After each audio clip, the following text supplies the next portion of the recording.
Hey, episode 75 of the Nashville Artist Podcast is now out, featuring John Paul Kesling, a multi-talented artist known for his painting, sculpting, drawing, and even drive-relay basketball. John's unique blend of dark humor runs deep within his family, and his artistic journey began with drawing characters like the X-Men, the Batman symbol, and professional wrestlers such as the Ultimate Warrior and Sting. John talks about overcoming rejection in the art world, developing a resilient mindset, and committing to the long-term pursuit of his craft. If you want to support him as an artist, consider purchasing one of his captivating paintings and sharing his art with your friends. You can find a selection of his works on his website at johnpaulkesling.com. John's passion for vinyl records is evident with 5 record players scattered throughout his house.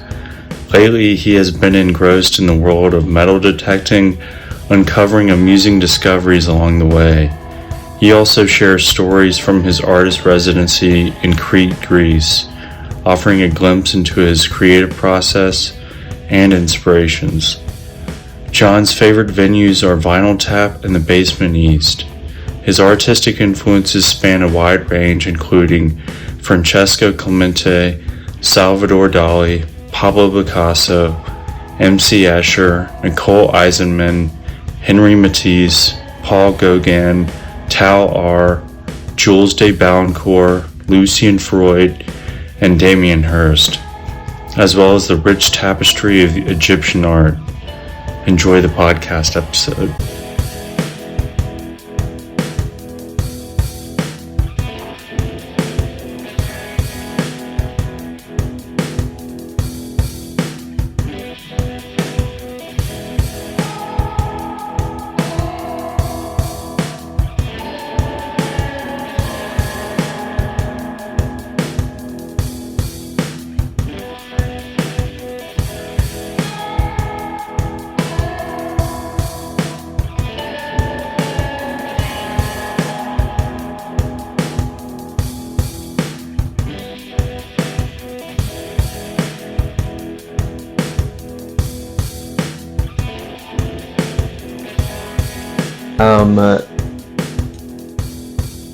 Nothing.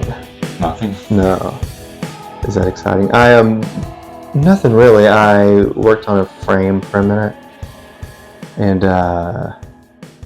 updated my website and CV. Nice. Yeah, it's really thrilling. Normally the mornings for me are just like the most boring things. I just try to get it out of the way. So like 6:30, I'm just on a computer, which is the last thing I ever want to do. Yeah. So I get that out of the way. I usually spend a couple hours just replying to things or whatever, you know. Yeah, I do all the administrative I stuff. hate the admin stuff. Yeah. Yeah. But yeah, you have to do it. I need to do more of that. I feel that. Cool. Yeah, I liked your website. I like how you have like 2017 to 2024, like each year. Yeah, I'm never sure like the best way to do it because some bodies of work will like carry over into the new year. Oh yeah. And so it doesn't visually on the website, it doesn't kind of make sense.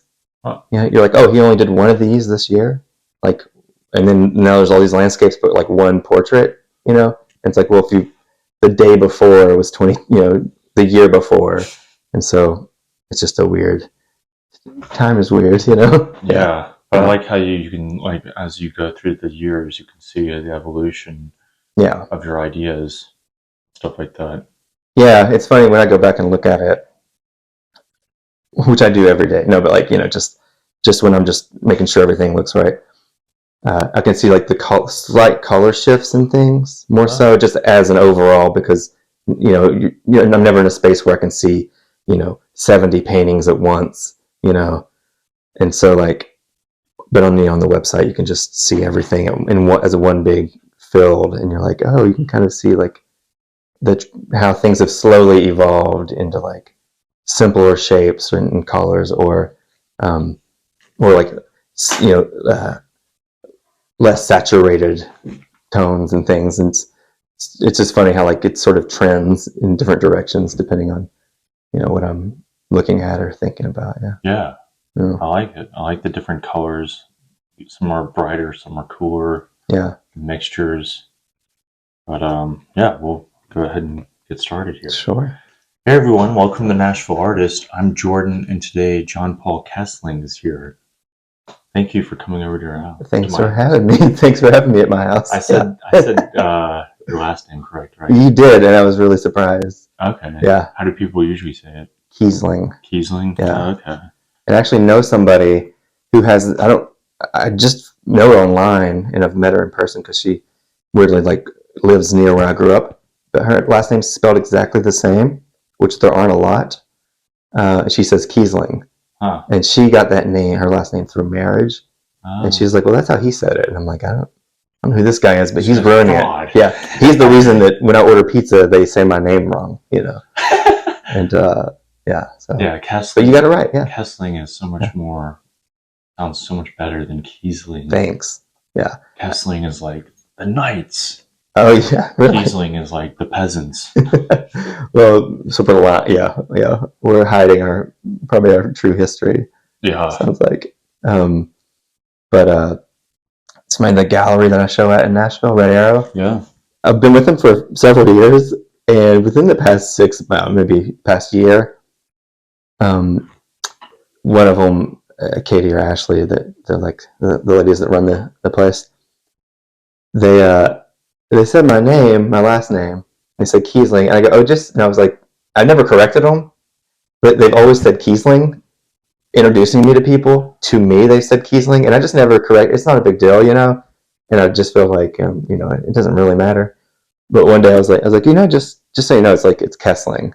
And they were like, why have you let us go 4 years calling you the wrong name? Like, we're never going to get this right now, I was like, oh, yeah, I guess. Wow. Probably should have stopped that sooner, but yeah. Maybe they'll listen to this episode and it'll stick. Maybe, yeah.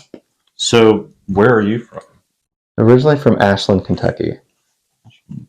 Yeah, so it's northeast Kentucky. It's about 5.5 to 6 hours from here. Different time zone, It's where Ohio and West Virginia and Kentucky meet on the Ohio River. It's like a real industrial kind of coal, oil refinery kind of place. Oh wow! Yeah, small town. Small town. Yeah, it was when I growing up. It was about 27,000. Oh wow! Which was, I think, the 5th largest city in Kentucky at the time. But now it's down to 20,000. I think is what they. Interesting. Wonder why it went down.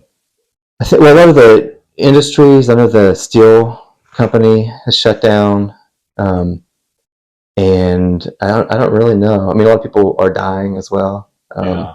It's actually it's near Huntington, West Virginia, which in the late 90s, mid to late 90s, was where the opioid crisis started in America. Oh yeah. It was like about 10 miles of West Virginia. Yeah. So so that area, I don't know if that's probably not the reason, but I think it's a very, it's just struggled a lot, and that the fact that the opioid epidemic started there, I think I don't know if it's lumped into that, but it's like tough to go back. I think a lot of people maybe try to avoid that area because the temptation is there, Right. I don't really know the real statistics on it, but that's interesting. Yeah. Yeah. West Virginia is just really hardcore when it comes to drugs and homelessness and whatnot. Yeah, it's surprising. Yeah. So, do you have any siblings? Yeah, I have 3 older brothers. Yes, and then I have a younger brother. Had a younger stepbrother that actually passed away from opioids in 2004. Okay. And so yeah, and then I had then I have a half brother and half sister as well. Wow. So whatever that number is, I don't know how to do the math on that. 6 or 7. Yeah, something. Yeah. What are your siblings? Are they into art and music? Music. One brother plays drums, and he's played since high school. He was into Nirvana back in the day and Pearl Jam. Nice. And, yeah, and he had cool long hair, and but now he works for now he has a family, and he's 2 years older than me. But he still like plays music and stuff on the weekends and has a drum set and music room and all that. So What's his name? his name's Tyler. Tyler. Yeah. And then then my dad. Well, my other brothers weren't really into art and music, but everybody's just like they're all like one brother was in the Marines, like at 18. The other brother I think had joined the army, but they all kind of moved out right at like as soon as they could. Really? And went their separate ways. So I don't really know what their interest in. I know one of my brothers, Josh, loved Weird Al Yankovic, and They Might Be Giants. So like everybody has a good sense of humor in my family, and so I think that is our connecting thing as opposed to like what we're interested in. Yeah, y'all can all laugh. We all have like we're all like a little bit like we twisted. I think. Dark sense of humor? Yeah. It's like, it gets real. Yeah. And that comes from my dad. Oh, yeah. So, my dad's, he worked in an oil refinery since he was like 17 or 18, right? The scariest place you could ever imagine. And like, he saw people dying, like right when he was he was a kid basically. Like, I think it was like his first week on the job. Like he saw a guy like fall off a scaffold or something, fall off a ladder and like, die in front of him, Jeez. It's pretty crazy, yeah. But like Marathon owns it now, but it used to be called Ashland Oil, so it was named after the city I was in. That's where it started. But anyways, probably just to deal with that kind of stuff, my dad is right. Had to have a sense of humor. He also always played music, and he's been in the same band since he was 12. Dang. And he just turned 70, and they still play like almost every weekend. Good Lord. Yeah. Was he playing like Motown? No. Interesting choice. Why? What'd you think, Motown? He was born in the 50s? Oh yeah. Oh, like so. Because when he was 12, it was probably Motown was big. Yeah. Well, yeah, that's a good point. Yeah. So, I didn't think about that. I forgot that I can picture my dad, and he has like a long perm and a mustache. Yeah. And I was just picturing that, and I was like, huh. I was like, I guess a shorter perm is a fro. And that's kind of Motown-y. Yeah. What kind of music did he play? Like classic rock. Oh, okay. Yeah. So he's done classic rock, like a cover band. How old is he? 70 now. Oh, okay. So he's not Motown as it was Motown. Like he was born probably like 51. I should know this. Probably 54. Yeah. So he was coming of age in the 60s and 70s. Yeah. He came from a really like strict family too, so it was like maybe a bit of a rebellion. But it's kind of funny because I never listened to classic rock until I saw all your Led Zeppelin stuff in there. But but I only knew these songs. My dad had originals too. Like he's written like 300 originals or something with his band. But when I would see them play or hear them practicing in the basement or whatever, they would also just be doing like classic rock songs, And so I didn't listen to I listened to top 40 radio, which in the 80s and early 90s was not classic rock. It was like Boyz II Men and like, that era of pop music, And so the only classic rock I heard was my dad's band. Oh, really? And so I thought he just wrote all these songs, right? So like, it's always funny because like I'll hear a song like usually like once a year I'll hear a song and be like, oh, my dad didn't write Black Dog, or like Comfortably Numb or like whatever Radar Love. Like I remember the first time I was watching Wayne's World and Radar Love is in that. It's like like driving on out my hands, and I was like, wait, this is a big movie and we're not rich. And like this song is in this movie. I was like, oh, I guess my dad didn't write Radar Love, And so he loved cover songs. Yeah, their band would do like a lot of covers, but mix their originals in, And so I couldn't distinguish the difference, What is his band called? The Return. The Return. Yeah. Almost like Return to Forever, but not. Yeah, I don't know what that is. It's like a fusion band. Okay. Yeah. But The Return. Yeah. How many members are in that band? Off and on, it's like 3 to 4. Kind of depends. My dad fell off a roof at some point. Kind of, it messed his leg up and stuff, so he had trouble playing full set. And so he's a lead singer and the drummer. And the drummer. So now he's kind of moved into the front with, and our brother who plays drums will have to fill in on if they have a gig where they're playing full set. Does he still live in Kentucky? Yeah, they're all still in Ashland. Mm-hmm. Yeah. Nice. Yeah. So what were you into as a little kid? I was into Ninja Turtles. Oh yeah. You know, and like a lot. I did a sort of late middle school, like Mighty Ducks came out. Oh yeah. So I got into like roller hockey, and then once that faded, I just aggressive inline skating, which I heard you had a recent guest on. Yeah, Steven. Yeah, and so I'm still like, I took a big break because I don't, I'm not. If I break something now, like I'm home, I have to move out, So like I'm a little more careful, but I've gotten back into it, like in the past couple of years, and got a new pair of skates and stuff. And so I actually just this morning in bed, I had my scab. I had a scab on my shin that got hooked on the blanket and ripped off. So like I'm still, still doing it. Yeah. That's awesome. Yeah. Do you go to the flight park to skate? I go to, there's a place out in like, is it Gallatin or Hendersonville?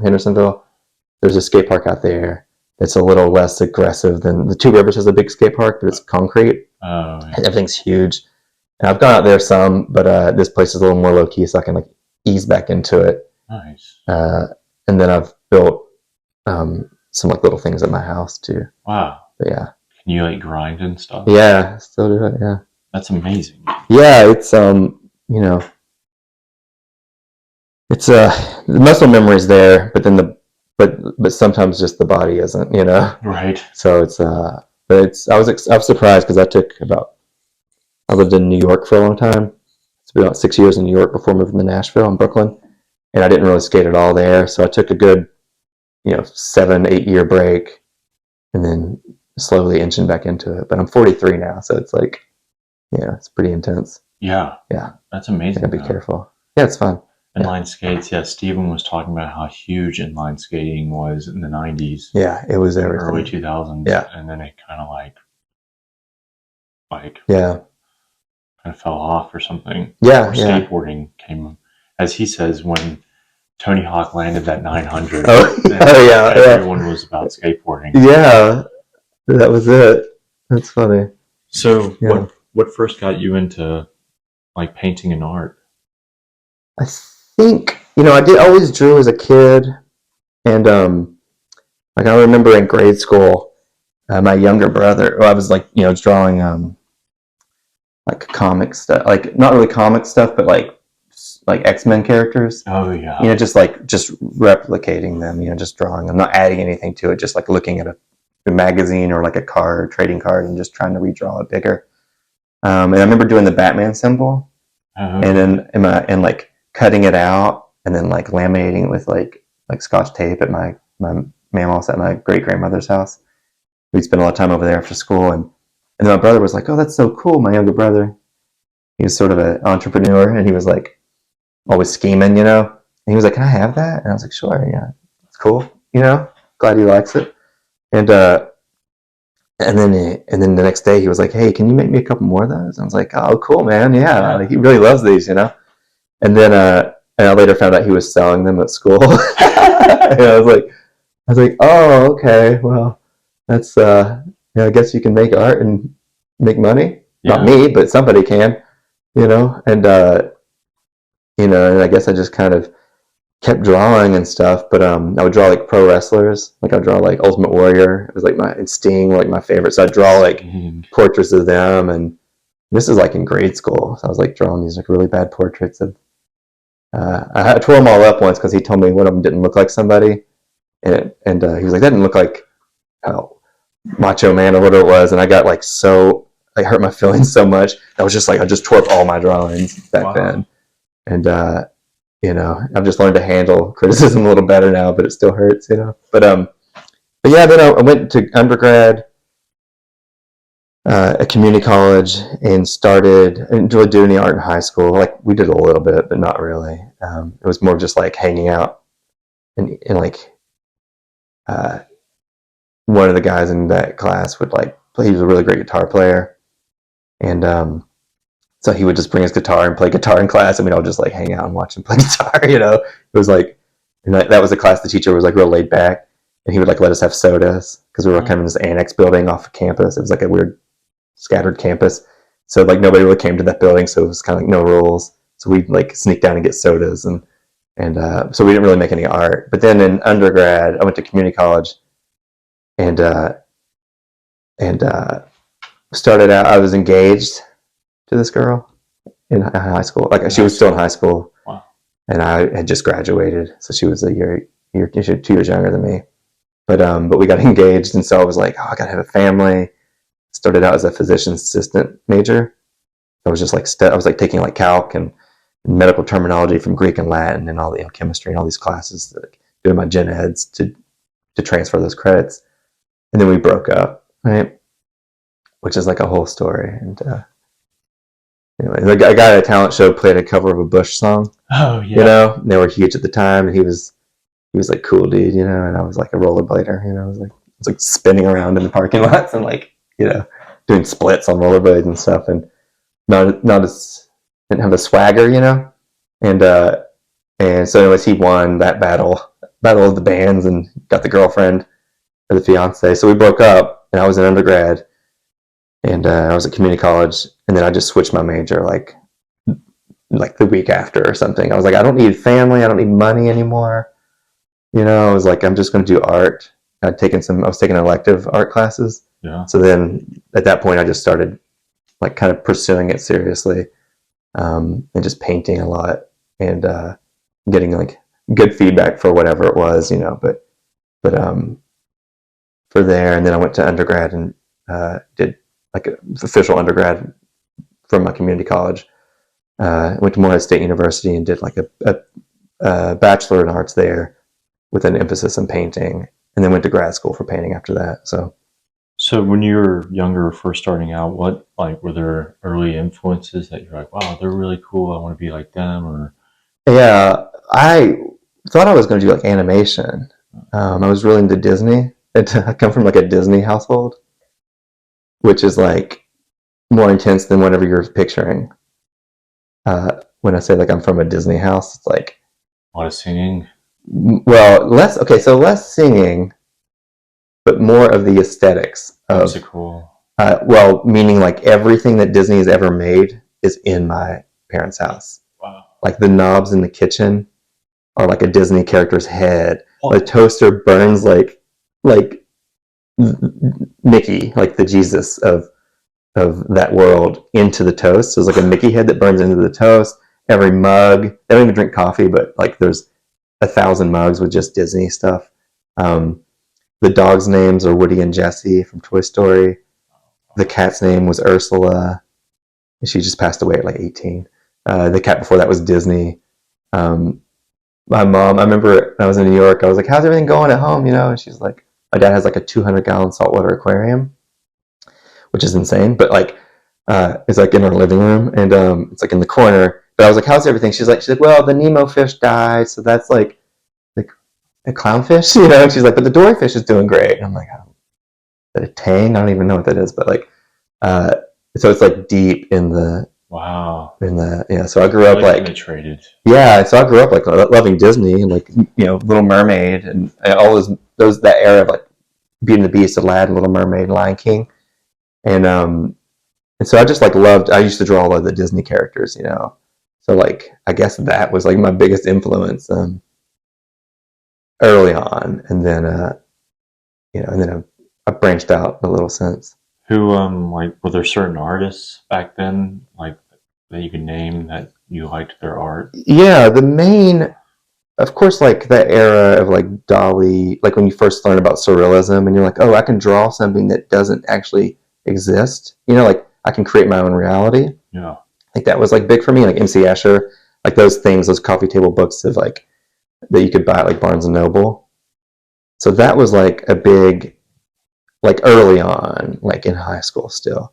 But then I remember being in high school and staying up late, like not being able to sleep and just like flipping through the TV, and I caught like an A&E, like the tail end of an A&E documentary on A&E biography on Picasso. And I only knew like his abstract stuff from like the later Picasso, like more what he was famous for, but I didn't realize that he was actually like just a child prodigy and was doing like all these amazing like academic, like realistic paintings and drawings. And he was like 15 or whatever, and he just got bored super quick, right? And he was like, his dad was a professor and or taught and like taught like academic painting, and so he had that in his blood or whatever, and so like just learning that he could do a lot, right? He did like co-created Cubism, and then did all these other, and then all his other like new. He just was doing something brand new, and it made painting more exciting to me, and that you could just kind of forge your own path, and so that got me a little bit more excited about like making paintings myself and not just copying things, like having my own like style and voice, and so Picasso, and then I was watching this Great Expectations with Gwyneth Paltrow and Ethan Hawke. It was like, I think it came out in like '98 or something. But it's about, they changed the story, but it's about like an artist that goes to New York and does these portraits and stuff. And I was really like, the vibe of that movie, it's really like aesthetically pleasing. Like everything's green in the movie. Oh. And I just remember the whole, like, and De Niro's in it. And I just remember really, I love the soundtrack. But at the end, the whole movie's based on this artist, right? This painter. And I was like, who did that? I remember watching the credits and being like, who did these paintings? And like, internet was pretty new then. And so like, but I saw it was this painter named Francesco Clemente. And he's an Italian painter. He's still alive. But he's a contemporary painter that,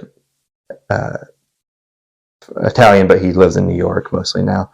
But so I looked up his work, and then ordered some books, and then so really, like, I would say that was my like initial spark of like being like, I'm 100% going to try to be a painter. Was that, and I learned about like the whole movement that he was a part of originally in the 80s New York, and it was the trans avant-garde, like these Italians that came over, and it was so that was like the main, like that was sort of an influence, him and Picasso, and then from there just the people that they were looking at or contemporaries of them. How old were you when you were into Pablo Picasso? I was probably like 17, something like that. But I still wasn't painting really until maybe the year after I graduated high school.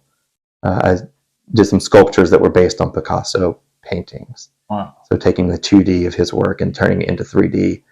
And I learned a lot about like, I think I still paint this way as sort of in a collage, paintings that look almost like collages. I don't do it like consciously, but I like the aesthetics of that. And so it's sort of a layering of things. Yeah. There's a story about Pablo Picasso where he's in a diner and he's just scribbling on paper and drawing, and then he like crunches it up and throws it away, and then someone walks up and is like, why did you throw this away? I'd like to buy this from you. And he's like, okay, it's $6,000. And she's like, $6,000? That took you 5 minutes. And he goes, no, that took me 60 years. Yeah. And 5 minutes. Yeah. Yeah. I haven't heard that exact story, but I've heard that like, I don't even know if I heard it was from him, but I've heard that like, this didn't take me. Yeah. And I try to like really, because it's true. Yeah. Yeah. And I try to really like, because I make a lot of work, I'm super productive, and I'm always, a lot of self-doubt of being like, did I spend enough time on this? And I have to like, sometimes that'll pop back in my head of like, no, like whatever, like Michael Jordan can hit that fadeaway and it only took him a second, Right. And it's amazing. and it doesn't take away from the beauty of that movement in that moment, even though it was only a short-lived thing, right? Like he spent all the time practicing and being hard on himself and like not being satisfied with, with not making it be such a beautiful thing, Yeah. And so, but I have to remind myself, I think, because I make a lot of work, and always like there's a balance of like craftsmanship of, I can clean up those edges, later, but like the initial like breath of the that's floating onto the whatever the thing is I'm painting on, if it sticks on there and it's like that's the general shape of the thing or whatever the visual imagery, it's fine if it just lands that way, right? And I sometimes got paint over a lot and then I'll ruin a lot of paintings that first take was like the best take. And it's, things with like recording music and things, you have versions of the old thing that you can get back to it. If you're like, oh, it sounded fresher, like when people like record with like a live band in the studio to get that performance vibe. You have it most places, it's like when you're doing like four track and things where you like maybe taped over the actual tape and things. But nowadays, like you can get back to it. Can't do that with painting. Can't do that with painting unless it's a lot of work to try to like look on your phone at an old image you took and be like, okay, how did I do that? Now there's like this new texture on there that I have to sand off. It's like really, I don't pursue that. I learned that that's too hard to try to get back to the thing. Now it's just a new thing. And if I want to start a new canvas, maybe I can like think about that old image that I like better and just try to like get something that's an approximate, Yeah. But Yeah, you can't undo it. There's no undo button. You can't just put white out over it or whatever. No. There have definitely been times though when I'm working in acrylic in the house where I have access to a sink where I will like do like a big bold move of like some color and I'm like, nope, that was wrong, and I'll go into the kitchen sink and just run water on it and just rub off all that still wet paint and get, so there's a quick, like when you send an email, you have that second where you can like undo the email, it's like there's a little bit of that little window. Yeah. So you said like when you were 17 is when you basically started out mostly. Yeah. Mm-hmm. How did that did you do that in school, or like how did just at home drawing and painting, or? Yeah, not really in school. We did have an art class. I did one painting that I remember. I did two paintings in high school that I remember. And one was like of elephants in like the African savannah. And that was probably just me reaching out to my Lion King roots, But and I remember that painting. I still have it, and it's it's still like I think it's a good painting. Weirdly, but I remember like my teachers, everybody I knew was very impressed. It was a tempera painting on paper, and it was just taken from a photograph of these things I'd get in the mail called like wildlife fact files or something like that, and so they would send me like animals, and you put them in this binder that you get like different facts about animals, and I think I still have it. I use it for reference all the time and like collage stuff, but yeah, that was like kind of it for high school. I did like that one painting and then a couple, nobody was really doing anything. But then undergrad, at community college, I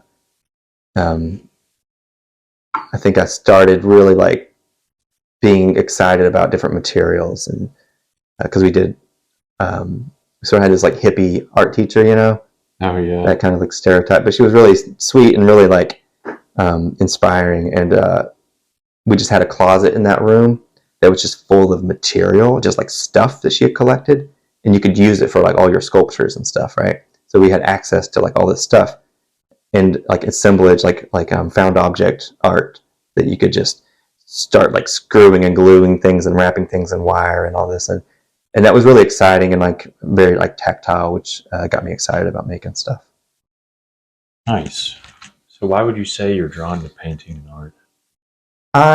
In grad school, I was like pursuing an MFA in painting, but they let you do kind of everything. Like you could do, it was in Savannah, at Savannah College of Art and Design, and you could do like sculpture. I was doing video work and all this stuff, and like more concept-based things, and painting also. But painting was maybe like a third of what I was doing there. So my thesis show was like a lot of costumes and things, and props for like plays that didn't exist, right?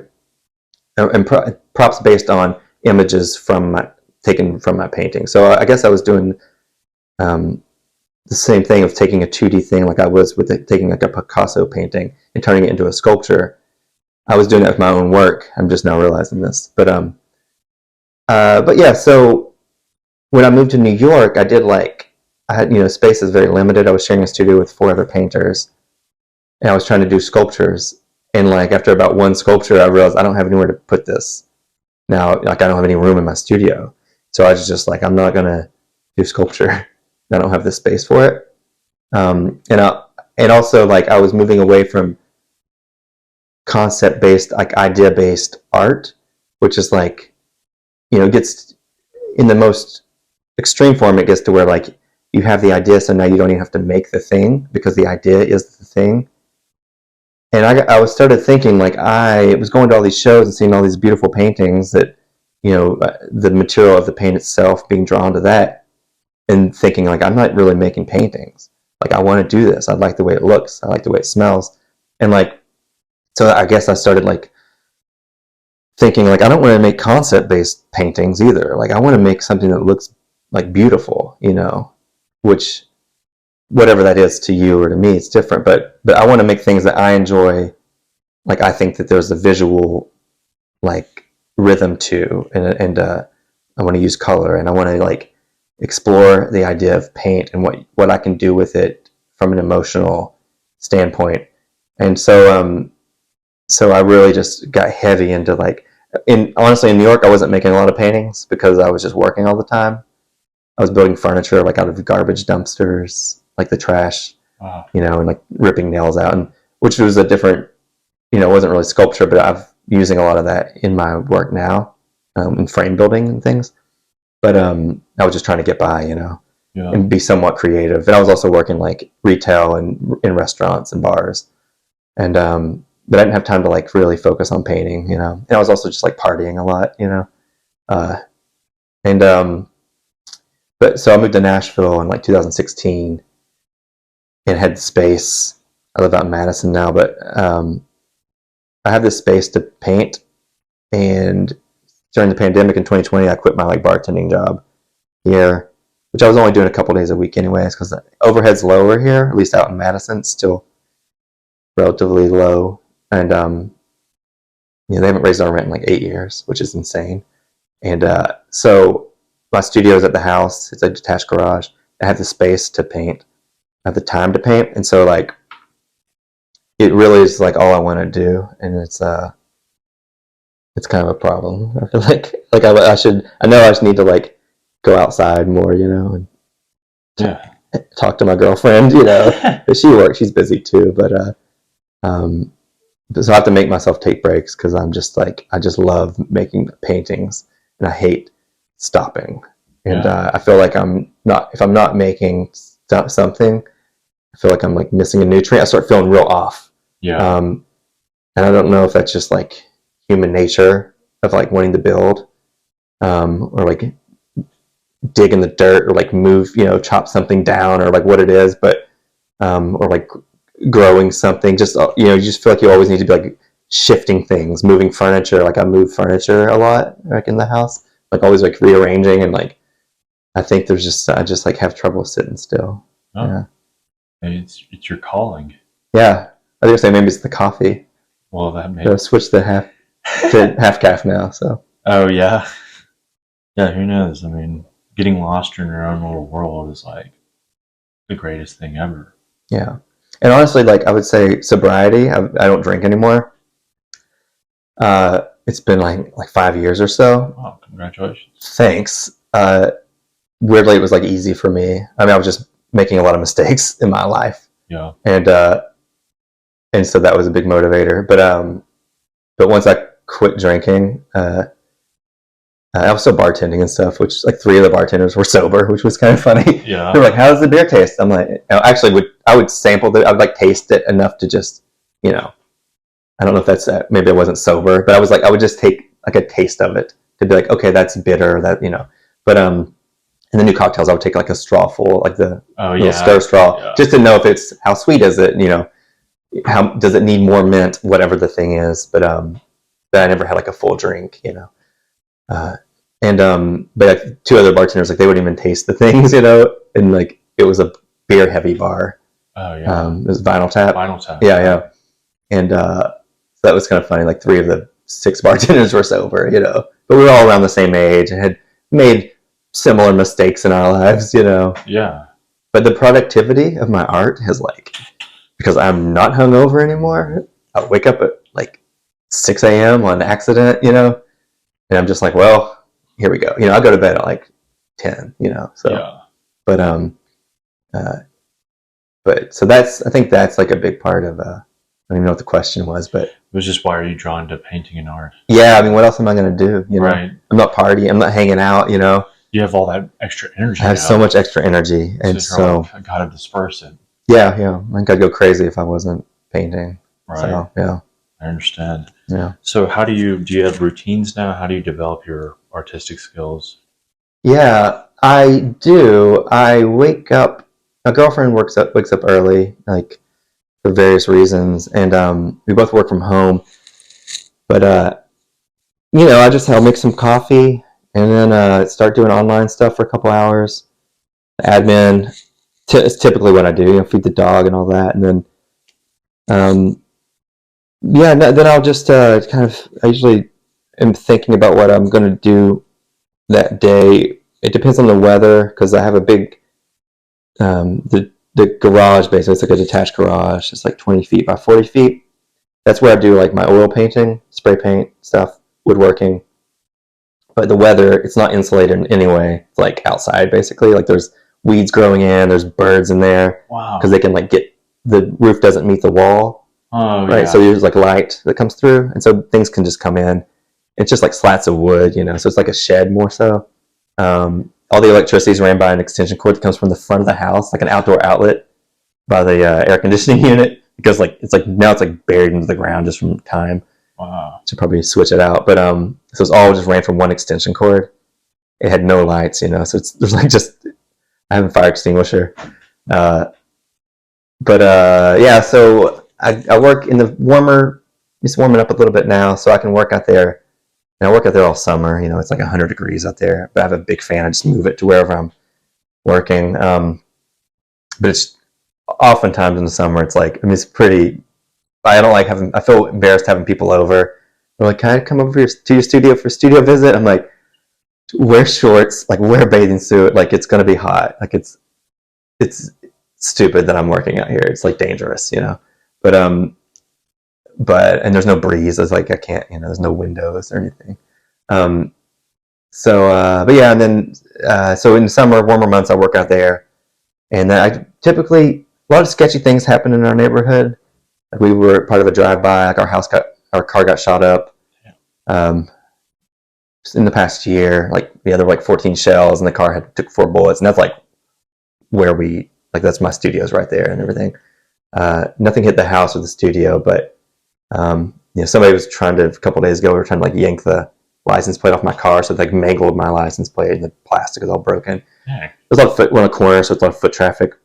So I don't like working in the studio at night anymore, because there's nothing between me and the outside, you know, which is not, I feel a bit paranoid sometimes, but stuff's happening, you know. Stuff's happened. Yeah, and so there's always like something going on. I'll hear gunshots all the time.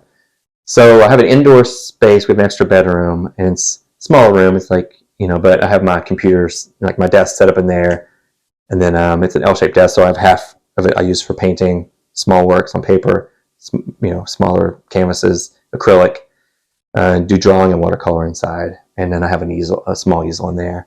So I do like my wintertime smaller works typically.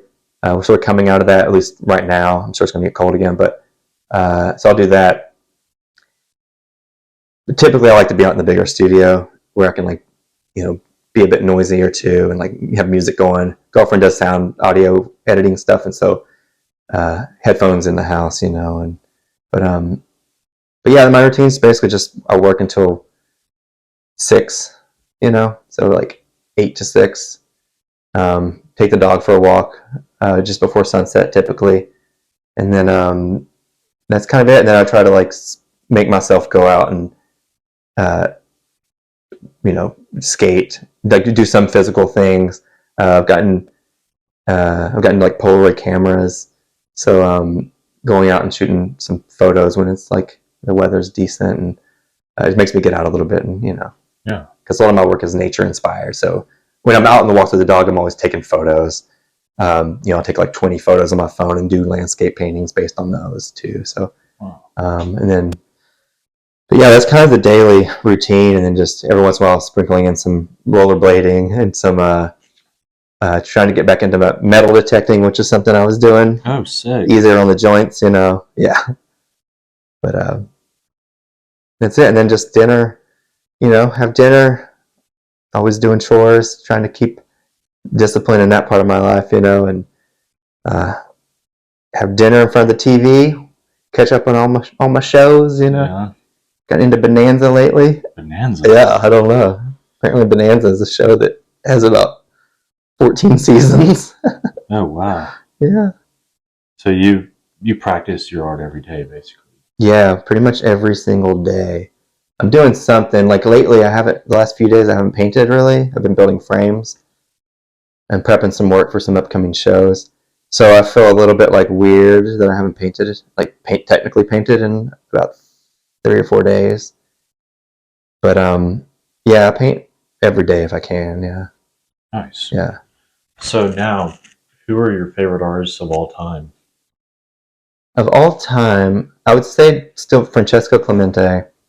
He does like, it feels like the most genuine work I've ever seen in my life. Like there's just like, it just feels like I feel like he just does what he wants. But yeah, so Francesco Clemente, he's still making these absolutely they're just like poems. I don't know. They're just such beautiful work. And I try not to let his work influence mine too much, but it's really hard, but he uses like all oil paint and like watercolor and all these things that and textiles and things. But and then gotten into Nicole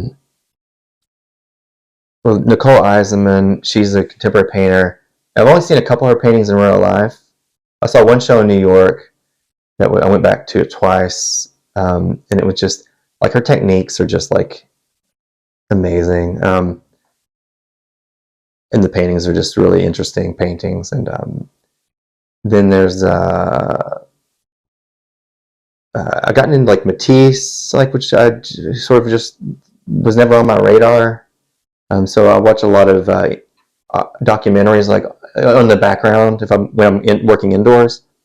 I have my computer just playing like YouTube documentaries on artists. So like Matisse, and then like Gauguin, like all this sort of people who their use of color has sort of always been a big influence. And I also do like figurative narrative work. Yeah, there's just a lot. It's like there's a guy named Tal R, and then Jules de Balincourt. Yeah, it kind of, I'm trying to think of like the books that I like look at. But and then I have this book of like Egyptian art that I found at a thrift store, and I'll just flip through that because like the figure in that. And then I was recently at an artist residency in Crete, which was insane. Wow. Which I didn't know anything about Crete. Like I was like, oh, I got into this residency in Crete. And I was telling my girlfriend, I was like Googling like, where's Crete? I was like, oh, whoa, yeah, it's in Crete. It's like an island. Like it's like the city we were in too was like the southernmost European city, because it's like this little bit of island, like, and then like across the way is like Egypt and like Libya. And so yeah, I didn't know anything about Crete, and it's like the Minoan civilization was there. Wow. So I went to these like archaeological, just like on my own, went to these like archaeological museums where like they had dug up, like 10 miles away, like all these artifacts, and it's like all these like beautiful vases, and the shapes and the forms are like 4,000 years old, whatever. And yeah, so like all that imagery and the iconography and also just Greek mythology is like starting to sort of seep in with like my line work, and just, so I don't know those artists' names, but like that sort of stuff you see on pottery that's just ancient and just beautiful and classic, Yeah. So what would you say most of like your painting and art represents? You mean to myself, or like as a cultural? Either or. I mean, for me, yeah, I don't know. That's a good question. I've never thought about it in that phrasing. What does it represent? I would say that, I guess, like what I make, for me, I'm just trying to like understand all the crazy things that happen every day and just get through it somehow, and I guess I don't really think about the audience too much, in that, aside from it, I want to make a good image, and I want painters to like my paintings. But for me, I'm just trying to like understand the world in its. I'm trying to like understand the universe, but in a visual form, and not just by like making the image that's like going to give me some answer, but the process of making the image is super important to me. So like everything's in real time. So like as I'm painting, if I hear something, a song, or that like really affects me and it relates to my life in some way, like whatever that is, then like the painting will morph. So say it was going to just be like a straight up landscape. Like say maybe I was making a landscape that is a commentary, like for me, just like a secret commentary on like how like nature's the great unifier, and like we can all appreciate like the beauty of a canyon or something, right? So I'm making a painting of a canyon, but really I'm just like saying like, oh, there's like a lot of suffering in the world's, like there's a lot of conflict, but can we all agree that this is pretty beautiful, right? And meet there. So maybe that is the original idea of the painting. Then like I'll hear like a song by somebody, like whatever, like an old like blues traveler, like just like some like a song that like is not contemporary, or like maybe I'll hear like a Motown song, like Marvin Gaye, or whatever the thing is I'm listening to, it comes on. Then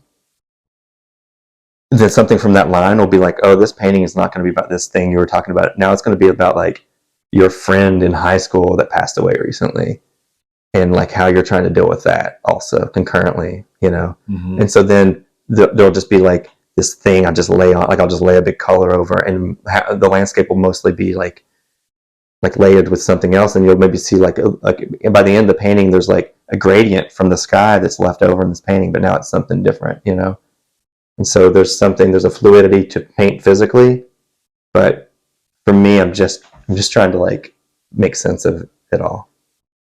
Yeah, the convoluted answer, but no, I think that encapsulates what you seek out to do. Yeah. So what would you say inspires your creativity? Yeah.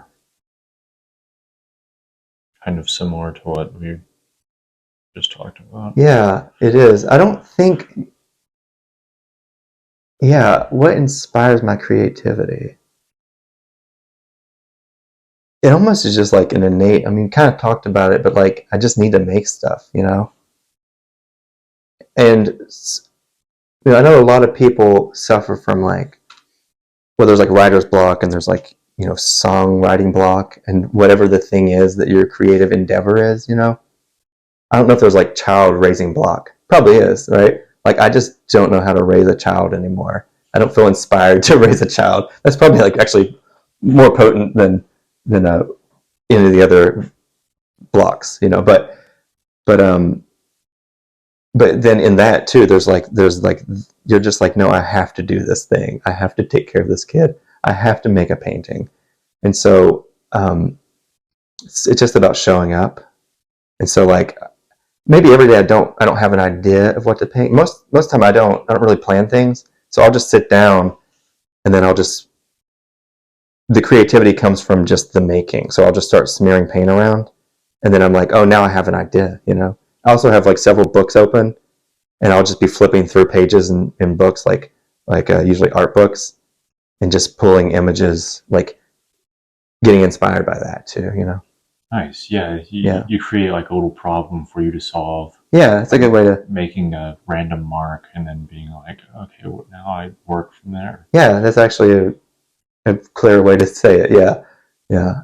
I do like the problem solving. I will purposely give myself problems in a painting. Like I'll be like, how can I take this hideous color and then make a successful painting with this, using this as like the showpiece of the painting. So they're kind of like jokes for me, Yeah.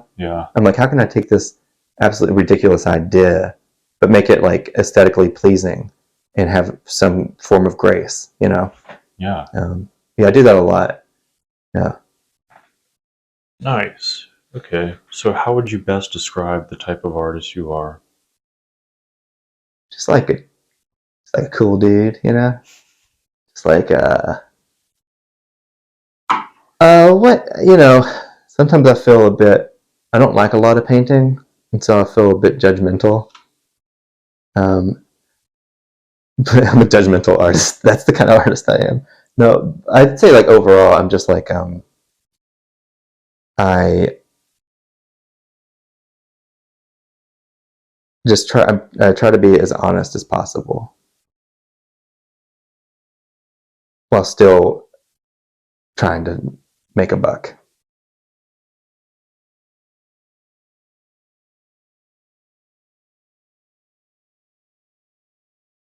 Okay, cool. What would you say are your strengths and weaknesses as an artist? I would definitely say my weaknesses are my lack of patience in the drying time of paint. It's like the worst thing, like the worst profession to go into if you don't want to literally watch paint dry. So that's probably one of my biggest weaknesses. And I wouldn't say I'm a great draftsman. It's something I haven't taken the time that I should have. I did in undergrad. I remember I got pretty good at drawing. Right, just caught looking from life. I don't draw from life that much anymore. I paint from life. I don't really draw from life. So I would say my draftsmanship. It's something I have to work on, and it's like where I don't sketch a lot. For me, if I'm drawing something really well, I'm like, I'm never going to use this for anything. I want to just start making a painting. So, which is also a patience thing. But I got pretty good at drawing in undergrad, and I know that I do have faith that I could become better. But it's like one of those things. Like I always, it's like you want to learn piano. I'm always like, oh, I'll sit down and learn French one day, or, and I'll really focus on it. But I just, So, anyways, yeah. And my strengths are I think I have my ability to bounce back, just to not stop, like to get back up, because it comes with a lot of rejection trying to do art of any kind, music and everything. So let's say that just never giving up is my biggest strength.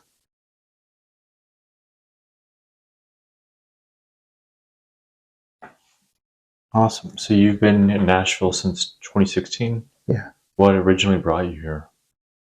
Just trying to get out of New York. I didn't really have a exit plan, But I had a studio I was at for 6 years in New York, or 5 years. They sold the building for like $70 million. We all had to be out. It was like a trash building. Like there were no rules. Great building. People had been there for like 16 years or something. And a great community of like rundown building. There were like cat hoarders above us. They had like 80 cats. Holy crap. And like they were falling through the roof, and like, because it was just rotten, because the pee had like rotted all the wood. Oh. And so like the gallery that was next to there was a little artist run gallery next to our studios, and they were putting mattresses down to catch the kittens and stuff.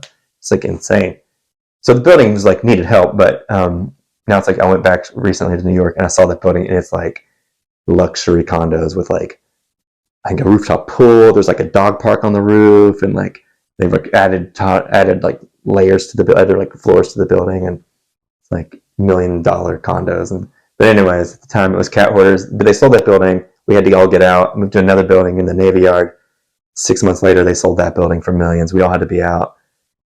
My girlfriend's lease was like they were kicking her out of her building. We lived separately, but and she was like, she was a musician, and she was like, I've been to Nashville. Like, you want to move there? I have friends moving down there in 2016, and so she moved down a little before me, and I was like, well, it's closer to my family, which they're getting older. You know, just being closer to home and being able to get home. You know, Yeah. It's hard to leave New York when you're there without a car, and so like those were the reasons. And I'd never really seen Nashville before I moved here. Just like I didn't know there was like skyscrapers or like tall buildings. Like I did zero research, which is like wasn't a good idea, you know. But like when I pulled in, my parents had a big trailer for my dad's music stuff, so they put all my paintings in his big trailer for his gear, you know. And I remember driving in and seeing like the skyline and being like, "What? Like this isn't Chicago? Like what is this?" You know. And I thought I was going to like live on a farm, you know. And like I said there's drive-bys and people, you know. But it, you know, I have the space here now and the time. Nice. So yeah, but I didn't know anything about Nashville, you know. Sight unseen. Unseen, yeah. It's faith. What is something you've learned living here? I've learned that I don't want to live in a. You know, we live in Madison, so we're not in the city. So I don't consider Nashville like a big city. But I've learned that I have learned that I want to be. I think I want to be near the coast. I don't like being so landlocked here, and I feel like there's something important about the water that I need to be around. From like traveling a little bit here and there. So I think from living here, unfortunately, I feel like I don't want to live here. But I think it's been good to me while I've been here. You know, it's a good place to like figure out what I wanted. Yeah. And what kind of work I want to make, and what kind of work I'm capable of making. But I have learned by like, I guess living here during a lot of it's been during the pandemic. You know, like when that was like quite a chunk of my time here. Yeah. I do feel a bit isolated, which I didn't feel so much in New York. But I think that's partially me just being head down in my studio. Yeah. So I've learned like that I need to make more of an effort to like come out and do things, you know. So a lot of like big life lessons I've learned here. Nice. For sure. Yeah. Do you have a favorite venue here, like for music or for art? I like Vinyl Tap, honestly, because I did used to work there, so I'm not like plugging them. They're great people. The people that run that place, Todd and Riley and Dan, and the staff. They're always like they're just so nice there. Like I just like I like the acts, I like the music, I like the vibe, I like vinyl. I buy a lot of vinyl. I listen to vinyl in the studio all the time, you know. So it's like I had a professor in grad school say that it's good to listen to records, like vinyl records, because it makes you get up and go flip the record. So every 4 or 5 songs or whatever, you have to like walk away from your painting and then you can step back and look at it. Yeah. You know, so it's been like that's always in my head. Terrible professor, but one good piece of advice. But yeah, Vinyl Tap, I like that place. And then it seems like the size of the bands that I like always play at Basement East. Yeah. Like that's sort of the size. And then I did go to a gig recently at was it East Side Bowl? Is that what it's called? Yeah. Yeah, I had never been to the back venue there. Yeah. And I like the size of that venue. Oh, okay. And it's also about 4 minutes from my house. And then the Ryman, I always see so pretty much the only venues I go to are those. Nice. So in the Third and Lindsley, seeing some good shows there, but yeah. So, but I don't like to stand. So the Ryman's always like. I like to see shows at the Ryman, whether it's comedy shows or whatever. I like to sit down at this point in my life. City Winery. I like going and sitting and watching things. Nice. So, yeah. But there's a lot, yeah. Okay, cool. Do you have a favorite food here? My girlfriend's vegan, and which is fine. I'm mostly vegetarian around her, you know, at the house we pretty much only eat vegetarian and mostly vegan. That limits your options here. I mean, in a lot of ways, you know. But so I do like seitan, like the banh mi stuff. So like banh mi, really like I haven't been there in a while, but that place in East, they have really good sandwiches. Nice. So yeah, but I don't really have like a favorite food. I mean, we eat a lot of pizza. You know, it's not vegan, but pizza. You know? Right. Yeah. Okay, cool. So what is some advice you would give to someone who's going to move here and do art? I would say that reach out to the community, the one that's here already, because everybody, what I did find amazing about Nashville when I moved here is that with the visual art scene, which I didn't really know much about, it was way more impressive than I thought it was going to be, way bigger, and it's gotten huge. I mean, like comparatively since I moved here. But reach out, because people here are like, for the most part, like 99% of the people that I've dealt with or like, you know, like become friends with genuinely want to help you. Which it was not the case in New York. People don't let you know about this opportunity on purpose, you know, because it's like competition. And even though it's like pretty saturated here, I think when I moved here, telling somebody you're a painter was like very exotic, but now it's like a lot. You know, there's like people are like, oh yeah, my roommate's a painter, you know, that kind of thing. New York, it was nobody cared, you know. Like you were embarrassed. I'm like, I didn't want to tell people I was a painter in New York because it's like, of course I am, you know what I mean? But so here it's the community, even the people at the galleries, they're just, everybody's very welcoming and supportive, which is, I think, rare in the art scene. It's pretty like, at least in New York, that's really the only scene I know. It's pretty cutthroat, but maybe in the South, people are more like excited that other artists, visual artists, are moving to Nashville. And there's a lot of really good work. Like there's amazing artists here that, like, I'll see a show and I'm like, man, if this was in like New York, this person would be killing it. They would be blowing up. They would be like the next art star. You know, they would have a lot more breathing room financially. And that's really like inspiring to just be around people that are excited that you're a part of the community. Yeah. So yeah, just reaching out, just Instagram message somebody, and they'll more than likely get back to you with something. Okay, yeah. Cool. So reflecting back on when you first started as an artist, what is one of the biggest challenges that you've had to overcome, and how did you get through it? Money, always. Yeah, it's a grind. I mean, like, there are definitely people that come right out of school or what, you know, or just, you know, start showing right away and find a gallery that can represent them and help like raise their prices. But the biggest challenge is just sticking with it. You know, I would say a handful of people that I went to grad school with. This is graduate school, so that's like a big commitment, you know, financially. I only know a handful that are still pursuing art in the capacity of being an independent artist. You know, not taking away from teaching, but most people have to have a secondary thing, right? And then most people aren't even doing it anymore at all. You know, so the number one thing is just to keep doing it, because it's hard to do. It's like that's the hardest thing. It's just like having a horrible day in the studio, getting like 3 rejection emails about like things you didn't get accepted to, which you paid to submit to, you know, and then at the same time you're like at your computer getting ready to submit to something else, and then you also had a bad day in the studio and you have to go look back and look at that painting that is not working out, and then you just want to give up.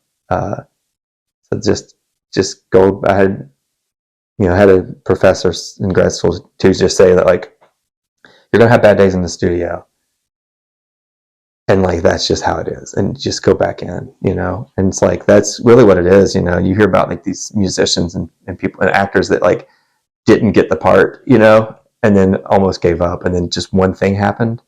It's just about believing in yourself or pretending like you believe in yourself, you know. Yeah. Yeah. Bad days will happen. Yeah. Yeah. Nice. So, from last year to this year, what is one of your biggest personal growths? I've organization. Um, this is like, as far as like career things, I've gotten much more organized in my studio and with like documenting my work and trying to line up things for the future as far as like showing different things in artist residencies and just always having like something to like work towards, because I like to have a goal. Like I'm a deadline kind of person, and so like so I think for me, I'm just I've started using like an inventory software, to like just step up my professional, which is all the admin stuff that I hate doing. But it is nice when you can just like have everything and you don't seem as a bit like that. The cliche of like the crazy artist that like, steps in a bucket of paint, and then also like put their cigarette out like on their on their quilt, and like that doesn't, it might work for some people, but it didn't work for me.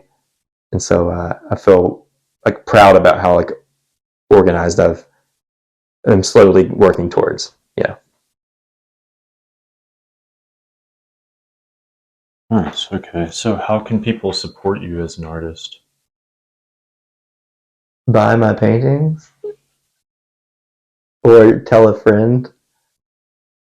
And honestly, just like engaging. I mean, I'm pretty like active on social media. I make like a lot of basketball videos that seem to be a hit. Basketball videos? People like them. I don't know. Yeah. Like you're playing I basketball? have a basketball, like on the outside of my studio, I put a hoop up, and I grew up playing a lot of basketball too. I'm 5'5", so like it stayed in the driveway, of course.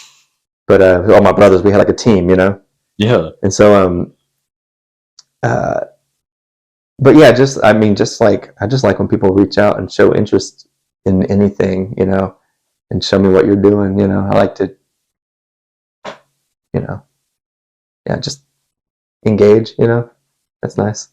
Okay. Yeah. And if someone financially wanted to help you, how could they do that?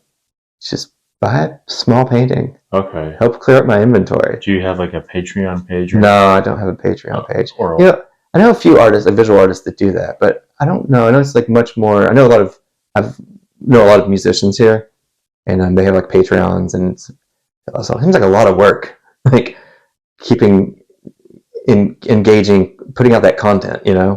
and then the incentives of But no, I don't have a Patreon. But I have a Venmo. But Yeah. Some people put up their Venmo so random people can pay them. Yeah, I've never thought about doing that. But I have like works on paper. I'd rather just have a small work on paper for like $100, Yeah. because I make a lot of work, and I like getting them out out there in the world. But yeah, if you go to my Instagram, there's like I think it's like $100 like tab and the highlights. Click through those. People buy those, and it's like nice to just send those out in the world. I think there's some like good work in that. It's just work that I don't to try to like show up work on paper in a gallery. I got to buy a frame. I got to like build a thing or create. I got to do all this work to make it showable. And for me, they're usually just like really nice sketches for larger work. And so like I like to like have those out in the world, because they're the size that most people that I know, most people that follow me can, one, afford, and then two, they have space in their house. Because I make like giant paintings, like a 6 foot by 5 foot painting. A lot of people don't have that wall space. I don't have that wall space, So like it's nice to be able to sort of sprinkle these little nuggets out, Nice. Okay. So how do you like to consume media? Do you have, like you said, YouTube videos? Like, Yeah. what do you like to watch? What do you like to look at? I like a lot of, besides Instagram, which is just like me seeing what's going on in the art world, I do watch YouTube for like it's almost like it calms me down, just to have noise. So, and you can get, but yeah, so YouTube, a lot of just like artist interviews are on there. There's like, you can go back and like watch these things that they've digitized from like the 70s, like these old artists, and like how kind of crappy they are, you know. And then I listen to a lot of music. That's like probably the number one thing. I just started paying for Spotify Premium just so I can hear albums straight through that I don't own, as opposed to it jumping around. That's making me crazy. But I listen to a lot of vinyl, and I have a record player in my indoor space, and then in my outdoor space, and then I have one in our living room, and then I have another one that's like a suitcase. I have like 4 or 5.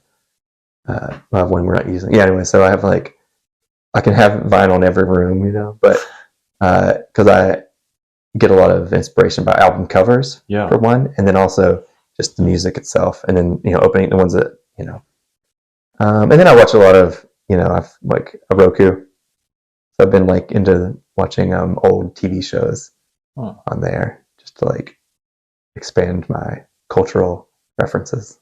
Yeah. What music or albums have you been listening to lately? I have been. What did I buy? I listened to like Jason Isbell, and then this guy named Mason Jennings. A lot of singer-songwriter people. And then I just got like a Ricky Lee Jones album. Like an old Ricky Lee Jones. She's kind of like, I don't know, it's a weird album. Like Tom Waits a lot. And then a lot of like 90s like R&B. And then a friend of mine I've been listening to him lately. His name's Precious Gorgeous. He's like a rapper, a hip hop guy from out of New York. And he has a few albums on Spotify that I've been listening to lately. He's really good. But yeah, saw Boyz II Men recently in concert. Yeah, at Christmas they did a show at the Symphony Hall. Wow. Which is so like that era of like, was it like New Jack Swing or whatever? Like there was like an era of like Belle Biv DeVoe and like TLC. Like I listened to a lot of like 90s country as well. But and I listened to a lot of Eminem, which because like I've always like been listening to Eminem. It's good energy. His newer albums actually, weirdly. Really? Yeah. It's just like energetic music. It's energetic music. Yeah, I listen to a lot of like Sublime, like things when I'm like feeling a bit sluggish, like Sublime, and things that like skate music, like music I listened to when I was skating. Oh yeah. Like there's a rapper named Ahmad from like okay. Who had one. I think he had one big album, but I listened to like a lot of like more like the 90s, like kind of like pop music, I guess, but more like in the R&B vein ish, you know. Nice. D'Angelo. Oh yeah. So listening to like D'Angelo lately. So good. That's if I'm making like a sexy painting. There's a lot of butts in my paintings and stuff. So sometimes I'll be like I did I was working on a painting the other day and I didn't plan to make it the way it was, and I had D'Angelo on Spotify, and I was like, well, I guess this is just the horniest painting I've ever made. Nice. That's just how it's going to be. Yeah. Yeah, I like the paintings with the little penises. Those are probably self-portraits. No, like where it's a character and then just like randomly just tiny little penis there. Yeah, those were like loosely. That's hilarious. I would say the face, the portrait part is loosely based on me. The rest, pretty accurate. Oh. Yeah, tracing. I nearly traced it. Those are small sheets of paper. Just throw it on there. I just throw. I guess you can throw glitter as well, but yeah. You can throw small things. I just wouldn't say I would be throwing. Like you throw somebody over your shoulder, like as a fireman or something. Yeah. Right. Yeah. Right. That's hilarious. Yeah. Have you ever studied any Francis Bacon? No, not really, but I did watch a documentary on him on YouTube. Violence of Painting. Yeah, it's like great. I haven't seen. No, it wasn't that one, but it was just like what was like it was Painting with Violence or something. Yeah, it wasn't that. So I'll look that up. but it was just like about him in general, you know. Or like, and it's weird because like sometimes I don't know who's a contemporary of who, and so then like I'll be watching like in the back, I'll have it on like the audio. I mean, it'll be on my like computer, but I'll be painting and like doing something kind of unrelated, but just like listening, like getting like information about artists that I don't know about. And then I'll like find out like that, like who is a contemporary of who that I didn't realize, you know, like Lucian Freud, and you know, and like who, like I'm like, oh, that person lived in the same era as that person, or they knew each other, and like that. It was like weird connections. But yeah, his paintings are really good. I mean, they're weird. They're so weird, and like hideous, grotesque, and like and I dark. Kind of like it, yeah. Yeah, very dark. Yeah, He was obsessed with teeth and mouths. Yeah. And like, there's another artist. I forgot his name, and you might know who I'm talking about. But it's the name of one of his pieces is called "The Impossibility of Death in the Eyes of Someone Living." That's Damien Hirst. Damien Hirst, the giant shark. Yeah, terrifying. Yeah, I saw that before. Shit out of me. And that was like when you got into. He's part of the Young British Artists. The YBAs, yeah. And I was really into him and Francis Bacon at one point. Yeah, that's an era. Like that's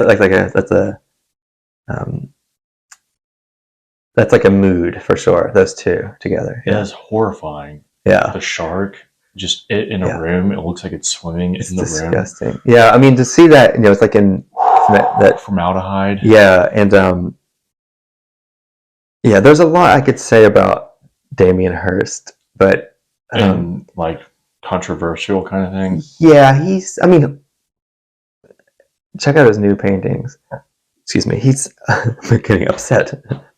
Yes, I feel like that was like a really high point for him. That particular, like, I really liked that piece because it hit me at a time where I was dealing with death because my brother had just died. Yeah, and that piece meant a lot to me then because it's exactly. And so for me, that piece is great, and also it was like a new thing back then. Like, I mean, it was like the way that the concept of that was is very interesting to me. And there were some other artists that were working with a guy named Ankawara, who was also dealing with like sort of time as a concept of as a material, right? Like he would like write postcards every day, being like I'm still here, or like I'm still alive. I forget what the phrasing was, and send somebody a postcard every day, just sort of as a like leaving behind this just proved that they existed, and like that was the artwork itself, and like but anyways, yeah. But so that Damien Hirst piece was like pretty visceral too, because you can like visually see it. And I was talking about this. I just had a friend pass away a couple days ago. Yeah, sorry. Yeah, it's been pretty.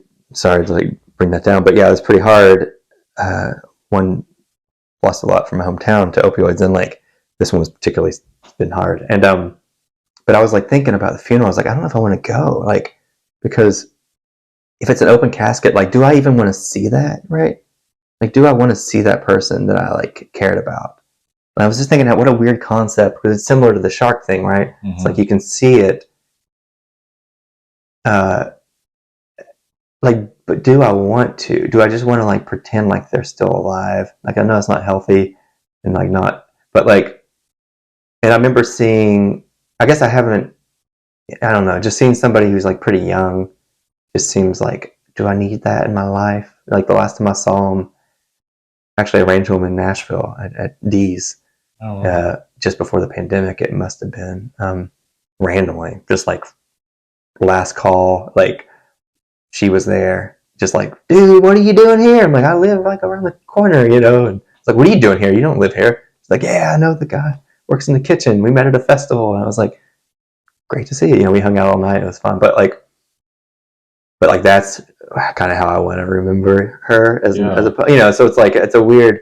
I mean, that's why it's a powerful piece, you know. That particular Damien Hirst piece is like, it's really hard to accept, and you know, and then obviously a shark is like a monumental thing, and just like it's scary, you know. Have you seen it in person? Yeah, I think it was in New York or somewhere, but yeah. Dude, holy shit.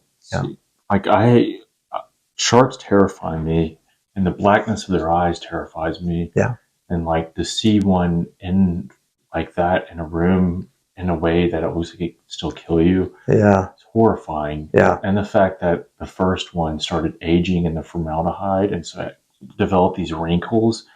So the shark looks even more terrifying. Oh, yeah, the flaky skin. It's like starts aging and the skin like wrinkles. Yeah, weird in the face. Like it wasn't. It's supposed to now. Then it reminded me of like a haunted shark. Yeah. I have dreams. I have like anxiety dreams where I'm getting attacked by sharks, and then and dying in tornadoes. Like those are the two things. Damn. And then this has like been for 15 years. I've had these dreams. And then that movie Sharknado came out. I haven't seen it, but I was just like, oh, perfect. Like, I'm good. I'm good on that one, but yeah. Anyways, yeah. Speaking of that, as like, this directly relates to the shark thing, because a lot of my work deals with nostalgia. And the Teenage Mutant Ninja Turtles, huge movie. Like the Jim Henson version, or the live action version, the first one. Huge part of my childhood, right? Watch it all the time still, because I'm really into like Jim Henson and the Muppets and all that. And if you go online, you can find the costumes, the original costumes from the Ninja Turtle movie, and they're like, the foam is like decaying now, and so now it's just like there's a Leonardo where it's just his teeth, it's like all like melted away, but now it's just his teeth. It's all like, it's like the shark, it's like decaying in front of your face, and it's for me an exact like 1-to-1 of like how my body feels at this age, how like I'm just decaying like in front of my eyes, and like when that costume completely disintegrates is like probably the day I will die. Wow. Like it's like the portrait of Dorian. Exactly. Yeah. Wow, that's wild. Yeah. Okay. Well, is there anything you'd like to add that I might not have asked you about? Nope. Just be cool, everybody.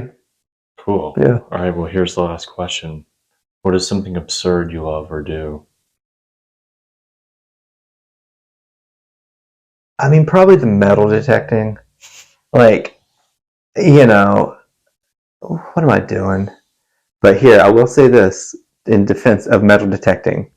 Find some cool stuff. First of all, not really. But I did find some outside of my bedroom window. Tennessee has like really strict laws about metal detecting, apparently. It's a bit like hard to go out. You just can't go out. There's like, you can get like in a lot of trouble. Huh. Like you have to get permission from either landowners, or, I mean, if you're on somebody's property, obviously, but like even the national, like the parks and stuff, like if you find something over like 100 years old or something, you have to like report it and turn it in. Like it's like a historic thing at this point. So anything you find like is going to be trash, right? Contemporary trash. But in my yard, it's fine, right? And I found a bunch of old cars, like old, like 4 generations of like Matchbox cars or Hot Wheels, which is kind of cool. But I found these old condom wrappers from like the 50s. What? And they used to be outside of my bedroom window, which is funny. That they were just like throwing the wrappers out the windows. It must have been hot, and they had the window open. But and they used to come in, I forget the name of the brand, but they, those like chocolate candies that are coins. Yeah. Condoms, I guess, used to come in. Like, sorry, I said come, but yeah, they used to come in these like little foil wrappers, like that, round. I guess even in the 50s, penises were round, so the wrappers are still round, and but they were like little chocolate. They look like the chocolate wrappers, And I thought that's what I thought it was, and then I like looked up. You can see the embossed. It's like embossed. They're beautiful, actually, and yeah, but they were like condom wrappers from the 50s. Like I found like multiple, like, yeah. Wow. I should ask the lady across the street from me. Grew up in my house. I should ask her about those. Yeah. Maybe she knows about them. Yeah, she's cool. Her name's Linda. But yeah, metal detecting. And in defense of metal detecting, there's a show. A friend of mine found out metal detecting. She's like, "Have you seen?" Actually, Julia Martin, who owns a gallery here, she's like a real cool person, and she was like, great painter. She's like, "Have you seen the Detectorist?" I'm like, "I don't know what this is." Detectorist. There's a show. It's a British TV show from a few years ago called The Detectorist, and it's 3 seasons. It's about people that. So you're not called a metal detector if you detect. You're a detectorist. So you're not a detective. That's a different thing. But so if you use a metal detector, the person doing it is a detectorist. So it's called detectorist. It's great music. It's very good. And one of the guys from the original Office, like the British version, is like in the show and wrote it. Huh. I had no idea this existed, and we're rewatching it right now. Currently, we already watched it. It's only 3 seasons, which is great. Wow. Highly recommend it. Check out It's the very charming. Detectorist. Yeah, it makes it kind of seem cool. That's the dumbest thing I've ever said. Detectorist. Yeah. Okay. Well, That's thank it. you. Thanks for having me. Yeah, coming on here. Yeah.